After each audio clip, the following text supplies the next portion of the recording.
ভালো লাগছে। আসলে এখন কিন্তু খেজুর গাছ অনেক কমে গিয়েছে আগের থেকে। ছোটবেলায় অনেক পরিমাণে খেজুর গাছ ছিল এবং অনেক এই যে খেজুর গাছ কাটা হতো রস সংগ্রহের জন্য।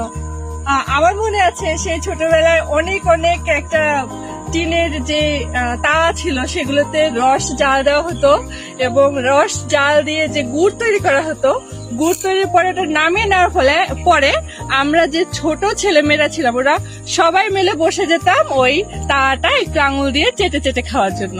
তো এটা দেখে আমার সেই ছোটবেলার স্মৃতির কথা মনে পড়ে গেল। তো আপনাদের কার কার এরকম ছোটবেলায় এই রসের সাথে অনেক স্মৃতি রয়েছে কমেন্ট করে অবশ্যই জানাবেন। সবাই ভালো থাকবেন, আল্লাহ হাফেজ।